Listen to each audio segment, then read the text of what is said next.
Good evening and welcome to Current Issues. I'm your host, Hesham Tillawi. Welcome to the program, ladies and gentlemen. And again, of course, some of you have not yet heard that we have moved to a new time schedule. Please tell all your friends that we are on Tuesdays now at 6:30, from 6:30 to 8:30 p.m. Central Time. No, some people still sending me email looking for me on Thursdays. We're not on Thursdays anymore. We are on Tuesday. Well, lots of things happening, ladies and gentlemen. It looks like at first when Rumsfeld got fired, we thought that the policy in Iraq is going to change for the better. That finally we are sending in a good team, a good level-headed team, that finally is going to bring the troops back and probably get that situation under control. But as you have seen, the surge that the president wants to do over there in Iraq, we send in about 21,500. And if you noticed, it's only like 2 days after the president had made that announcement. And you see, Congress has to prove that, but he did not wait for Congress to give their approval. So basically what, a couple of days later, the troops are actually entering Iraq. The extra troops are entering Iraq already. A lot of shuffling is going on, ladies and gentlemen, over there. The general that has been running the show in the Middle East, in control of all American forces in that theater, is General John Abizaid. Now he is retiring, and his replacement is Admiral Fallon. And actually, Admiral Fallon, if you notice, I said Admiral, that means Navy, which of course, trying to get the troops out of Iraq does not require a Navy man, but if we have other things in mind, then we do need a Navy man, and that's exactly what we have. Admiral Fallon is there to practically start another war, and that other war is with Iran, because if you've been keeping up with how many pieces are we sending, I'm talking about destroyers, I'm talking about aircraft carriers, I'm talking about all kind of, just last week there was an accident with a submarine.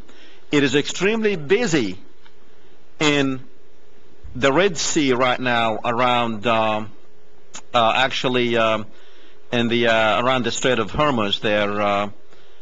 It's very crowded because we're sending a lot of people there, and unfortunately we're probably going to be getting involved in another war with Iran. The problem is, we're not going to be the ones to start the war with Iran. Israel is the one that's going to start the war with Iran, and Israel is the one that's going to end up dragging us back to a war that has no benefits for the United States except for Israel. Now, if you put that last picture we had on the screen, that is the picture of Saddam's brother, who was hanged a couple of days ago, and his, I think it was the chief of the legal systems or the court system, they hung them. And this is another scenario where, we have problems in hanging people in Iraq, because Saddam's brother, his head was severed away from his body, and they're saying that it did come off during the hanging. Now, if anyone knows anything about hanging, it never happened before, and it's a very simple mathematical formula here. It depends how high the rope is, or how high the fall compared to the length of the body and the weight of the body. It could happen, but looking at, now this man was ill with cancer, so he lost a lot of his body weight, and there's no way on earth that his head would have just came off when they hung him. And there's still a lot of investigations on that, and I have no idea why would they hang these men when these men, there's still a lot of problems in Iraq that these men can answer to. For instance, the problem with the right now what's going on in courts in Iraq, these people are witnesses to one of the biggest crime that took place over there in Iraq, which is what we call the Anfal, or what is known as the Anfal issue. That's when supposedly the Iraqi army gassed the Kurds in the northern town of Halabja. Now, if these people were actually involved and the trial is still going on, why are we hanging these people? And they are in American control, by the way. Don't let this think that, oh, it's the Iraqis' problem. It is not the Iraqis' problem. Understand, we have an occupation army in Iraq. We have the United States in Iraq that tells the Iraqis exactly what to do and when to do it. So this thing that the hanging is purely an Iraqi decision, that's a lie, because it's not in the Iraqis' best interest. This hanging is going to fuel the sectarian fight and violence between the Sunnis and the Shias, and that's exactly what is going on. Like we have explained to you before, this is a plan that dates back all the way back to 1982. It's a document. Go on the internet and see it. It's Strategy for Israel in the 1980s. Just Google this, Strategy for Israel in the 1980s, and you will see exactly what Israel had planned for the Arab countries, how they are going to control and destroy and defeat the Arab countries one by one by fueling this sectarian violence in those countries. But the first thing on their agenda was the removal of Saddam Hussein. And Saddam Hussein was removed and he was killed. Saddam Hussein, when he went into this war, into the war with Iran, that we told him to go to war with Iran because we did not want the Khomeini revolution to spread over into the other Arab countries where our oil is, happened to be under their sand. I have no idea how that happened, but hey, it happened. Our oil is under their sand and we want to protect it. So we told them to go against Iran because we don't want them controlling the oil over there. But that's not the problem. The problem is not about oil. The problem is an Israeli plan, and exactly what is going on right now, ladies and gentlemen, it's an Israeli plan to attack Iran and going to drag us into the war. Definitely, Iran is not going to defeat us. We can defeat Iran. We have firepower to destroy the whole world. I mean, that's not the problem. But the problem is, are we becoming a nation of killers? Is killing nothing to us anymore? Just push a button, throw a 5,000-pound bomb, and destroy thousands of lives? Is that what we are becoming? Where are these voices? You know, it took the United States over 200 years to build the reputation of being the good man, good people. What happened to that? What happened to that? But I can tell you one thing. They knew it, this cabal that is controlling the United States, that is controlling our lives, that is controlling our government, they knew it. They knew that they can count on you to be asleep. They can count on you to do nothing about it, because they have you cornered from all sides. They have you cornered with the media. You turn on any television set and you'll see these talking heads that are talking nothing about how bad these people over there and how good we are. Well, we need to re-examine that. Now, who's controlling this? Now, we went through this, and we have showed you have what's going on. There's one picture that I want to show you, which is picture 13. If we can go to picture 13. Picture 13 is Dan Sinner. Now, this particular man, he is a Zionist, a well-known Zionist. And he's pictured here with General Kemet. General Kemet is our guy. Mark Kemet is our guy in Iraq, who's basically controlling things over there. And this man is a Zionist who basically was as a presidential advisor. Now, we have told you about all these names like Wolfowitz, Richard Pearl, Douglas Feith, Scooter Libby, Wormser. We've told you about who these people, who these neocons are. And then they have the junior neocons, and this particular man is one of those junior neocons. Basically, he is advising our generals there of how vicious to be. Because to this man, the number one country that he cares about is Israel. And they are there mingling around with our generals and basically telling our generals what to do. And if any one of our generals doesn't do what these people are telling him to do, they will be out.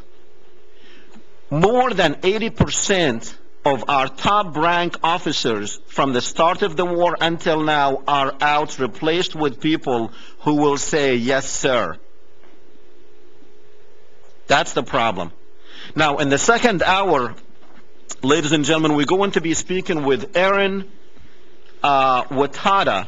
He is the first commissioned officer to say no publicly and refuse to deploy in to Iraq. We will talk to him. He is the first one to say no, this is an illegal war. We will be talking to him about it. Is he a deserter or is he a dissenter? Remember, Thomas Jefferson said the highest form of patriotism is dissent. We will talk to him in the next hour. Now, in the first hour, my guest is Ibrahim Ramey. He's the director of Human and Civil Rights Division of the Muslim American Society Freedom Foundation. He has traveled to Iraq twice, back in 1998 and also in 2000, and is one of the founding members of the Humanitarian Campaign of Conscience for Iraq People, which openly challenged the sanctions against Iraq. And we will talk to him more about exactly what was happening back then. Now, the Muslim American Society is a charitable, religious, social, cultural, and educational, not-for-profit organization. It is a pioneering Islamic organization, an Islamic revival and reform movement, and I'm going to ask him exactly what is a reform movement that uplifts the individual, family, and society. Welcome to the show, Ibrahim. Can you hear me? Is he on? Ibrahim, can you hear me? He's not on? Okay. Can you hear me? What's going on? Okay. All right. Are we not hearing him or what? Okay, well, you guys work on that. Just let me know. Ibrahim, can you hear me? Okay. I guess we will see what the problem is, because I was told he was on, and now we probably lost signal with him. Okay. What's going on? Okay, can someone communicate with us here, please? Okay, so anyhow, we have, until we see what this problem is with the with communications, we are doing a lot of shuffling in Iraq. Is he back on? No? Okay, someone send me this, someone send me that. Okay. So all we're saying here, and we will talk to Ibrahim about exactly, what's going on, what is this war is all about, what are we seeing? A lot of people might say Muslims. Well, I'm going to talk to Ibrahim. Ibrahim, can you hear me? Yes, I can. Assalamu alaikum. Very good. Alaikum salam. Thanks for joining us. Certainly. Thank you for the invitation. Thank you. Ibrahim, tell me about your organization. What is the Muslim American Society? What do you guys do? Well, MAS is a major national grassroots organization of Muslims in the United States with about 55 chapters of organized groups in 35 states. Many of the chapters are composed of young professionals and first or second generation Muslims, people who are interested in the expansion of the understanding of Islam and the building of relationships among Muslims and between the Muslim community and others. The organization functions in many different ways. We are charitable in the sense that we do fundraising activity and charitable activity for people in need in our community and in other communities. We are a social organization seeking to promote the idea of positive citizenship and engaged citizenship through things like the Voting is Power initiative and the Center for Electoral Empowerment, which were very instrumental in registering literally thousands of new Muslim voters in the 2006 midterm elections. And in fact, we've calculated that the mobilization of Muslim votes, particularly in Virginia, was a critical factor in electing a Democratic candidate, James Webb, who defeated George Allen, the incumbent Republican senator in Virginia. So we do those kinds of things. We are actively involved in interfaith relations through leadership and organizations like the United Nations non-government organization community and organizations that promote labor justice, the Religions for Peace, which is a international interfaith organization that our executive director is a vice moderator of, co-moderator of. And we are building relations with Catholics, particularly, around issues that relate to the war, around issues that relate to the civil and human rights of Muslims and the upholding of those civil and human rights. And generally speaking, what we try to do is to be a presence in the Muslim American community that advocates for the good that we believe the Quran impels us to do and commands us to do, that we are told to enjoin the right and forbid the wrong in any community situation, and that means standing up for democratic rights, standing up for human rights, opposing things like casino gambling in communities when they come, working with people who have immigration problems or people who have been, as we saw not very long ago, people who have been subjected to arbitrary discrimination while they fly as Muslims. We have a very active collaboration with many organizations that are part of coalitions that oppose the war in Iraq. So there are many, many things that we try to do with Allah's help and permission. Ibrahim, Muslims in the United States, or normally when someone think about Muslims, they might think someone from Afghanistan wearing the turban, or someone from Saudi Arabia with the long dresses and stuff. Now, but actually, there is a substantial number of Americans, and especially African American Muslims in the United States. How many Muslims do you think in the African American community do you think there are?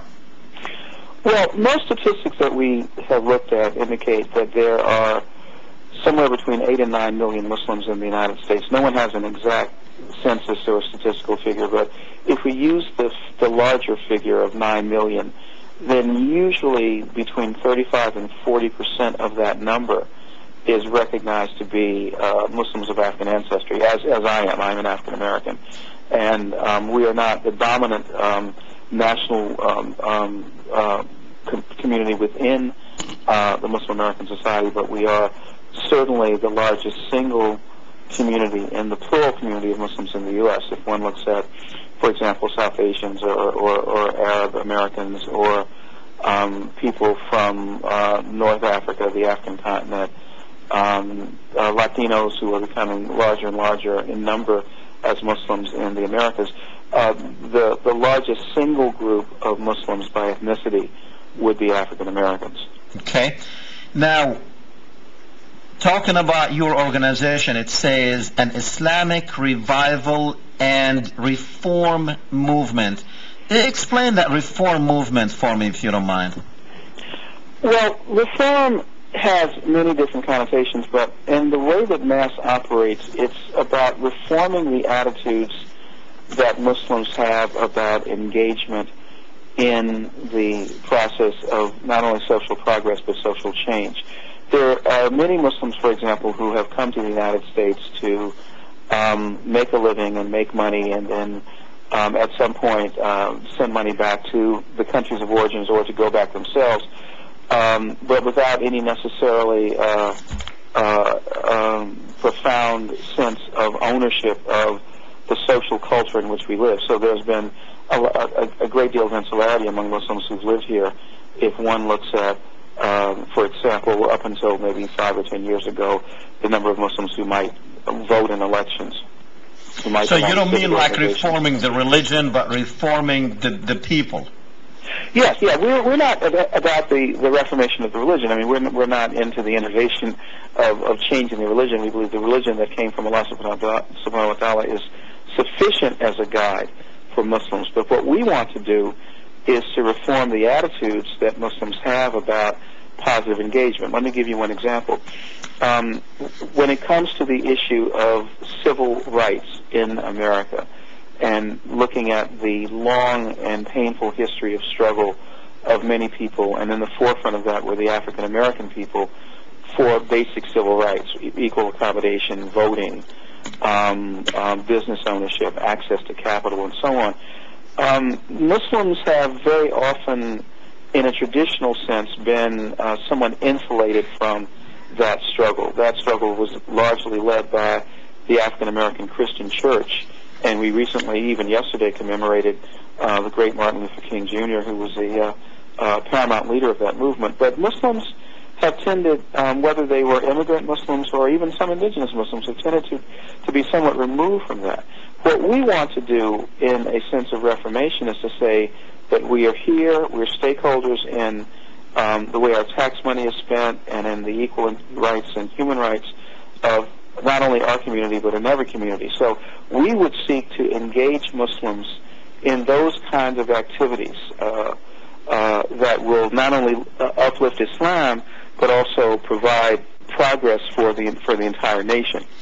Now, Ibrahim, let me on those thoughts. You know, as African American Muslims, you have a lot more experience than the immigrant Muslims in this country, and to tell you the truth, the immigrant Muslims, or like first and even second generation Muslims, have not been politically involved in the political life in the United States, so you have a lot more to offer with a lot more experience than your other brothers who came from other countries, you know, as recent as, let's say, 20 years or 30 years.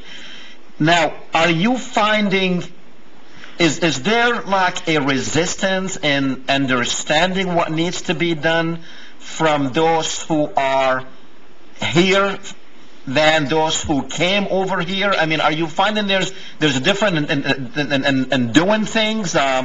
They don't want to get more involved in it? Because after all, I mean, for instance, if you do something, they're not going to take your citizenship away from you and throw you out of the country.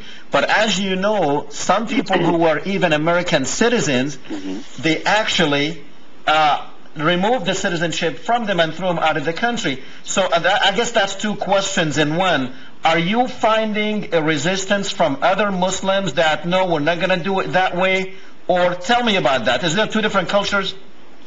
Well, I think that the cultural divide is growing a lot smaller. And over the last several years, and I can go back, for example, to the activity during the Iraq sanctions period and the activity even since the U.S. invasion of Iraq in March 2003, that there has been a growing sense of the willingness of Muslims to be mobilized around social change agendas, to no longer be silent, to no longer take a kind of subservient or secondary role in American society, in the sense that we've seen now in that period of time over the last several years, literally tens of thousands of Muslims come out around the issue of Palestine, around the issue of the Iraq War, around the issue of immigration rights and activities that are building coalition with Latino and other groups that are leading the immigration rights struggle. We have now, I think, reached a watershed point in American history where we can no longer afford to be unheard and unseen and unrepresented in the struggles for equality that have essentially been a driving engine in American history. So are Muslims being heard of in the United States? Are you saying we're different than what it used to be like 5 years ago? Well, more and more, I think there's a there's a recognition of the fact that Muslims are here and that we are a political force that can't be discounted and ignored. But also that we're a social force. I mean, I think that we saw, for example, in November of last year, the election of the first Muslim ever to the U.S. House of Representatives, Keith Ellison from Minnesota. Now, that is not the only thing that, I mean, there are many other Muslim officials and elected officials, but that was a very focal point in Muslim American history because it showed that we can be visible in our identity as Muslims and at the same time work for progressive causes and work in larger communities that are not exclusively Islamic. Now, of course, in any community there will be a plurality of views and lifestyles and opinions, and I'm not in any way suggesting that all Muslims are in accord about anything except La ilaha illallah Muhammadur Rasulullah. But I do think that particularly among younger Muslims, and I would say younger as in perhaps 35 and under, there is a greater willingness to be critically engaged in issues around hunger and housing and political representation and presence in the media. And all over the country, there are examples of young Muslims that are stepping up not only as technicians and educated people in law and medicine and engineering and computer science and so on, but just as in terms of people that are mobilizing around community issues that relate to essential services, basic human rights, and the social change that all of us need to struggle for. Ibrahim, as you know, Muslims have been out almost every time you turn TV on or radio, there's somebody speaking about Muslims, and especially after 9/11, and Muslims have suffered a lot because of 9/11.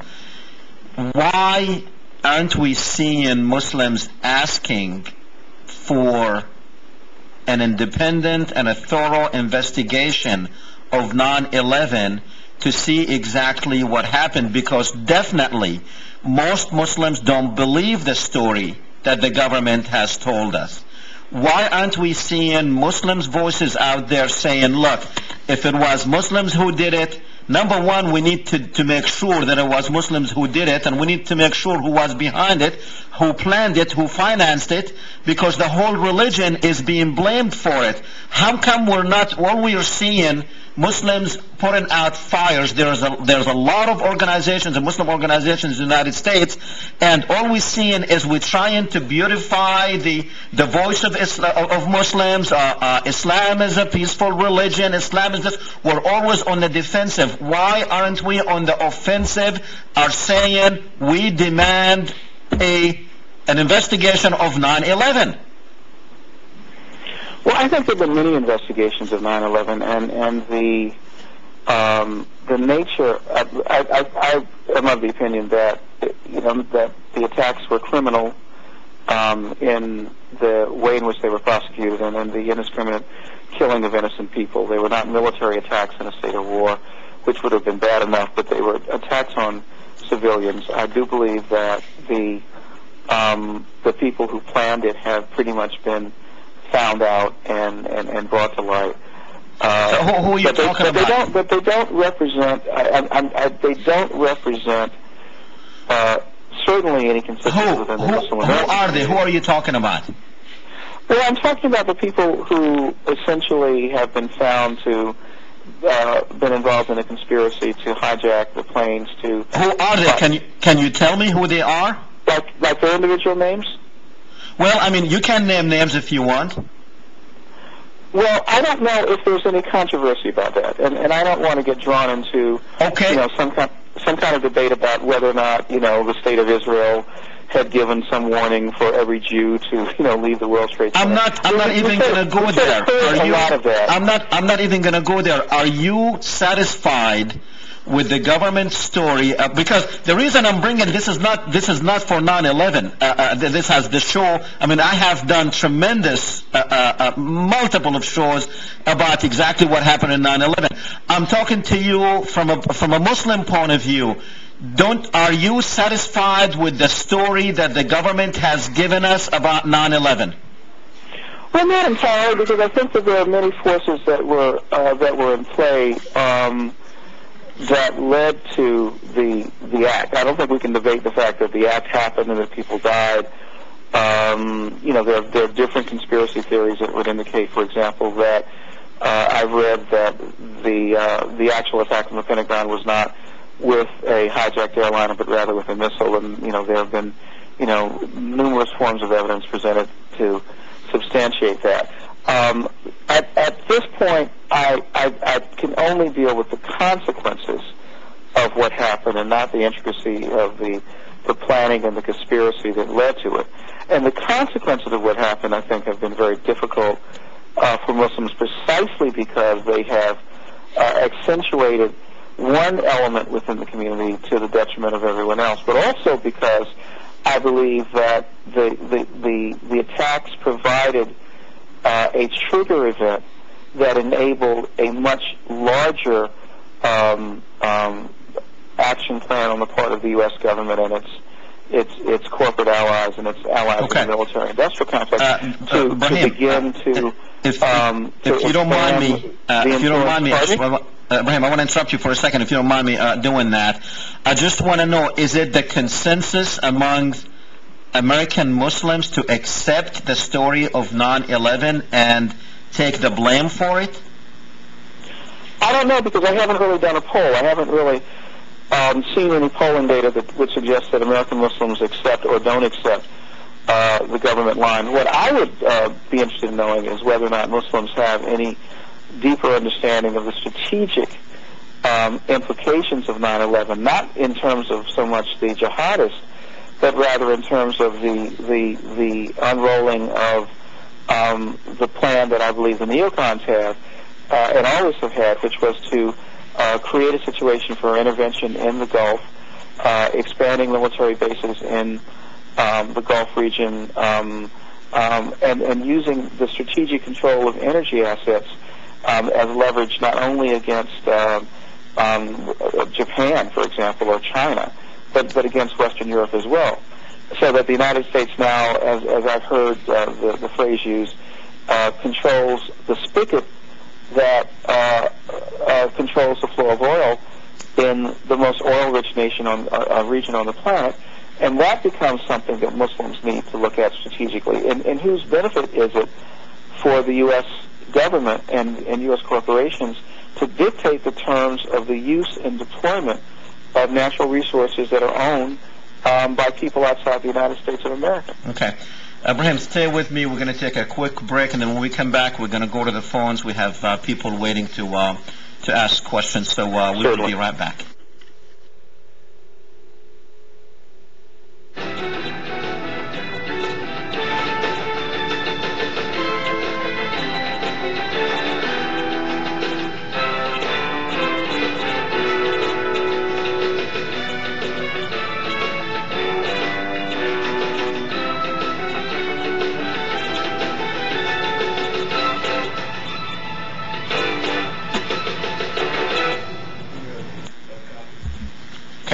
Welcome back, ladies and gentlemen. I was told during the break that Congress has actually they're working on a bill to end the war. So I don't know if they're working on. Ibrahim, let me ask you this before we go to the caller. Do you know anything about a bill in Congress to end the war? I don't think that there's. At this point, I would have to say that. There doesn't seem to be a great deal of backbone on the part of most people in Congress to actually look at the war as not just a strategic mistake, but also a gross crime against peace and against the people of Iraq. What people are now talking about is the management of the war, not ending the war. I'm of the opinion that there are a few courageous voices in Congress. Cynthia McKinney, who is no longer in the House of Representatives, is one. Dennis Kucinich of Ohio is another. Barbara Lee of California. Jackson. But for the most part, even progressive Democrats have backed away from the position that the war is fundamentally wrong and needs to be ended. They're now talking about things like phased withdrawals, or not allowing for increases in troop strength in Iraq, or possibly tinkering with the budget machinery that would provide money for more military assets in Iraq. But essentially, the essential question that we have raised as the Muslim American Society is the question of whether the war is right or not. And we say that the war is not right, that it was waged on intelligence evidence that was totally bogus, and also that was waged in a way that. So why was the war waged then? Why? Why was it waged? Well, you'll get lots of opinions, but I think that the war essentially was not about the removal of a dictator in Baghdad, but rather, in the final analysis, about the expansion of the U.S. strategic reach in the region, control of oil and resources, positioning military forces in that part of the world, and ultimately changing the balance of power on a global scale that would reflect the primacy or the hegemony, if you will, of U.S. Military forces and U.S. corporations, and to the detriment, I would argue, of most people in the world. Okay, stay with me. We're going to the phones with Bob on line one. Go ahead, Bob. Sean, your guest, I'd like to know, was he born a Muslim or did he convert? There's just two questions right there. Also, another thing, y'all change y'all's name like Christians do with the same thing. Is there a list of y'all's prophets that y'all use? How could we get a list of that? That's all I have to say. All right, thank you. The same prophet that Christians use. Did you hear the question, Ibrahim? Well, in part, I think I did, yeah. He wanted to know if you were born a I was born a Muslim. Well, we believe that all people are essentially born believing in the one God, and that our parents and our communities essentially mold us into something other than Muslim. But formally, I was a Christian for most of my first 43 years, and embraced Islam in 1993. So that answers that question. Okay. I'm not sure about the question about names, but many Muslims take on names of that are common to Islamic culture, and also that are prophetic. So the name of Muslim names is the name of the prophet Abraham, as it's normally anglicized. Right. Who was, we believe, the first righteous believer in the oneness of God, and the name literally means friend of God or friend of Allah. So that is my name, and that's the name that I've chosen and that I've had for these years. Ibrahim, you talked about the strategic benefits of why the United States went to war against Iraq, which basically to control the oil. Was that all in jeopardy before we went over there? Was China or somebody planning on controlling that oil? I mean, were we deprived of that oil? Well, I don't know what the Chinese strategic plan or vision is or was in that part of the world, but I do believe, and this is just something I surmise, that I do believe that the likelihood of a U.S. invasion or military intervention in that part of the world existed at least since 1974. And there's a really good article that I think is still available, written by a journalist named Robert Dreyfus, and the article is called The 30-Year Itch. It traces briefly the history of the strategic planning around a military invasion or military control of the region from the end of the Nixon administration in 1974, right around the time of the OPEC oil embargo of 73-74, up through the second Gulf Gulf War that began in March of 2003. And essentially, it basically presented the theory or the proposition that people 33 years ago now, foresaw the need for the United States to militarily intervene in the Persian Gulf. And of course, the strategic enemy in the early part of this planning period vis-a-vis the U.S.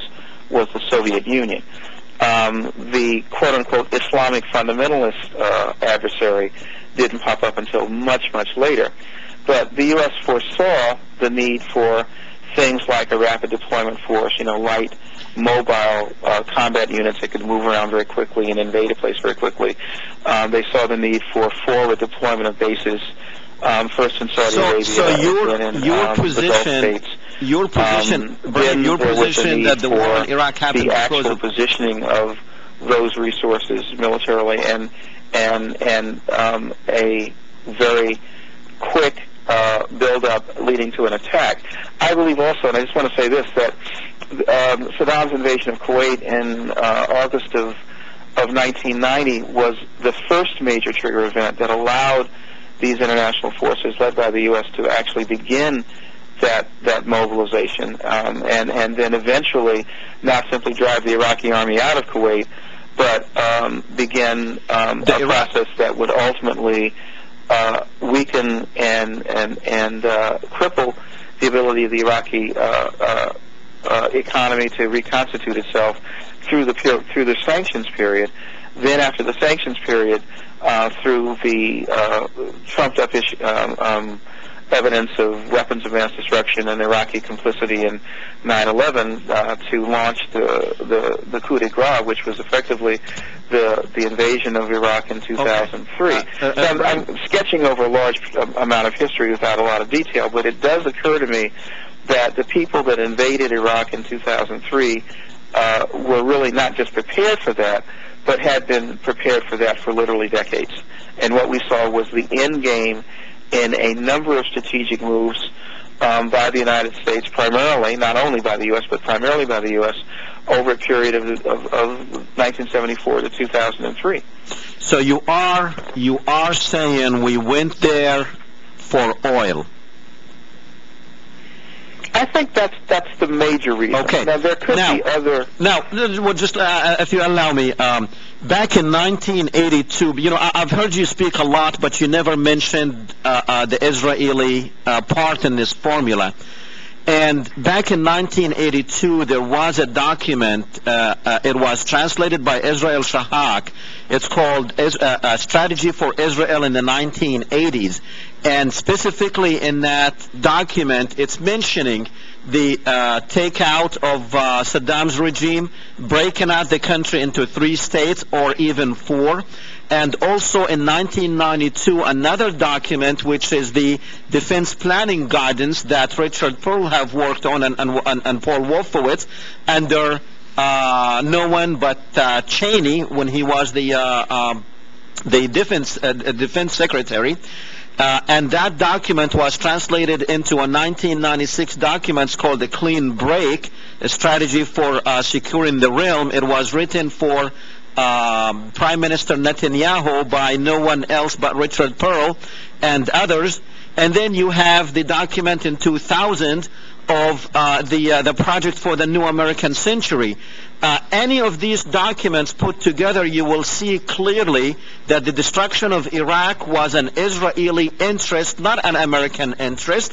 And I'm just surprised and knowing that all these people in control right now of our government, we don't want to, I'm not here to say it's a Jewish conspiracy or anything, but all these names that have worked on these documents for decades are in control. Why are we not mentioning the Israeli factor here, that it's good for Israel to destroy Iraq? Well, I think you just did, and I think it's very important that we understand that the destruction of Iraq, and mind you, I'm not in any way attempting to justify the horrendous dictatorship that existed within Iraq for the period of Saddam's rule from roughly 1976 until his execution, literally. But I think it's important to understand that, yes, there are forces other than the U.S. that are in complicity with global forces to dismember and weaken Arab nations, to set nations against each other, and ultimately to control resources and territory, not for the benefit of the masses of people in that region or the world, but rather for the few folk, the limited number of people that control resources and have ownership of resources and want to consolidate more and more wealth in fewer hands. I think that Israel, as it's constituted as a nation-state, has played a role in all of that, and a role that really has been to the detriment of the Arab people, and I would even argue to other people. For example, if one goes back to Iran-Contra, one sees the complicity and the involvement of Israelis and Israeli interest in the Contra wars inside Nicaragua. One can go back to the 1980s and look at the strategic transfer of nuclear technology from Israel to South Africa, the support of the South African apartheid regime by Israel, who, by the way, would have had logically greater sympathy, one would think, with the victims of racism than with the perpetrators of racism, given the history of the Jewish people. But you've, I think, hit a very important point, and that is that there is that alliance, there is that relationship between what we would call the political Zionist reality and the strategic interest of the neocons and others. I don't think it, I mean, I think that there's a great deal of information that needs to be made public about the nature of the relationship, for example, between Israeli policy and U.S. policy, and who actually makes policy for whose benefit. But that's a little beyond the scope of what I wanted to talk about. But I think it's important to mention that everything ought to be transparent and made and brought to light through research, not for the purpose of demonizing a people or a religion, but to bring clarity to what these political relationships are and to who and for whose benefit they're being transacted.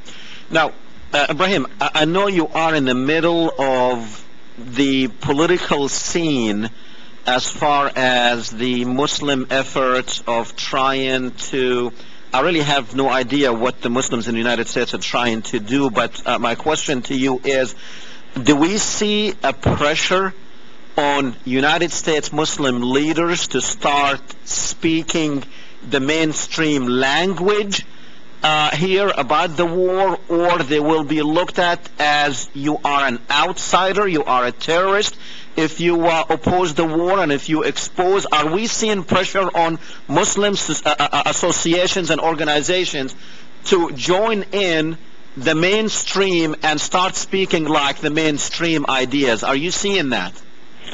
Well, I'm not so sure what you mean by mainstream. If you mean mainstream as the government, well, the Fox and the CNNs and the majority of all these people ideas about the war. Oh, absolutely not. I think that Muslims are, for many, many reasons, very solidly against the war. I think there are very few Muslims who I've talked with or met or had an opportunity to have discourse with who support the Bush agenda or the war against Iraq or frankly, many aspects of the so-called war against terrorism. This does not mean, of course, that we don't have tactical disagreements about how to proceed in opposing the war.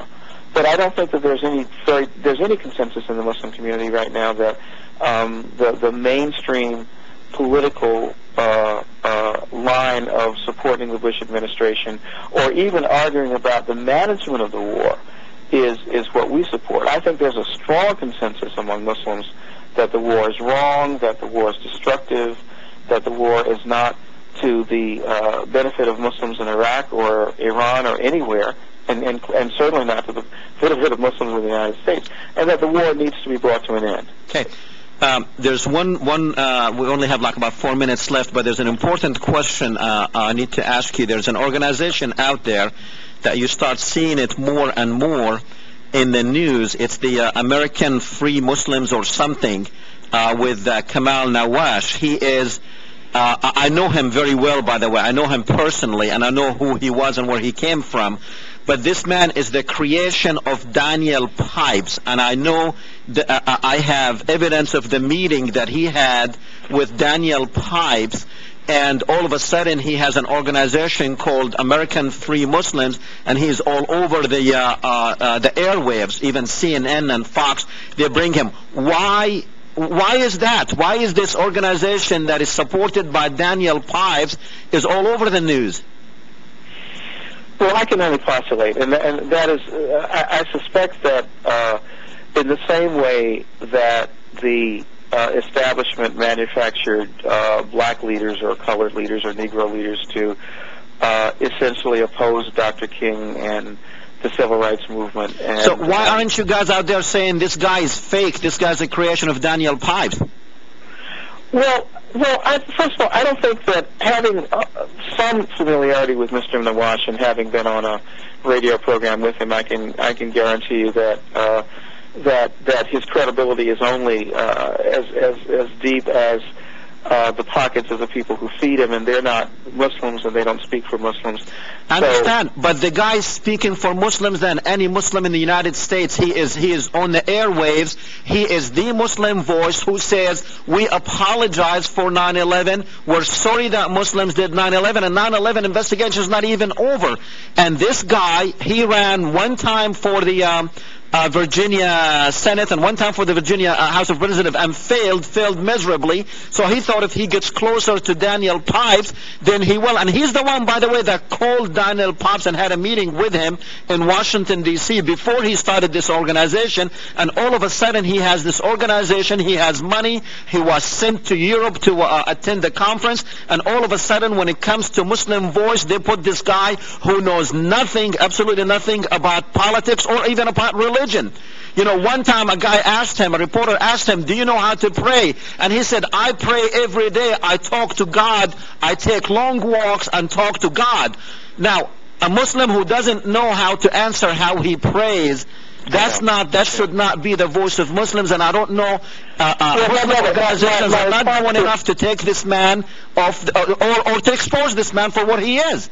Well, my response, brother, is that Allah knows best in what is in the hearts of people who pretend to represent Islam and who don't. But I think that I don't really worry so much about people like that. And the reason I don't is because the credibility of real leadership and the test of real leadership is whether or not that leadership has popular support and not simply a media presence, because anybody can get on CNN, and I've been on CNN and MSNBC and a number of but I've seen how they treat you, as many other people have. But let me just. I've seen how they treat you on CNN. What? I said I have seen how they treated you on CNN. Well, sure, and you expect that on mainstream media. If you try to take a principled position, I think that there are those in mainstream media that will try to trash you, and that's understandable. We understand the arena in which we're trying to navigate. But I also believe that we should not give a lot of time and credence and expend a lot of energy in what inauthentic voices say about Islam. What we should do is support programs like yours, media outlets like yours, and develop the capacity to tell our own stories in our own voices, and not be the puppets of other people who are attempting to manipulate some Muslim leaders from the outside. We know that there are going to be those within our community who are going to be propped up as leaders who have no credibility and no support except by the outside forces that are manipulating them. But we also know that Allah subhanahu wa ta'ala is still in control of the universe, and that righteousness will prevail, and if we stand up and do the right things and say the right things. Unfortunately, Ibrahim, I only have enough time to say thank you for coming on the program. Thank you. It has been a pleasure, and we will invite you back. Thank you, sir. Assalamu alaikum. Alaikum salam. We'll be back 5 minutes, actually 4. Don't go anywhere.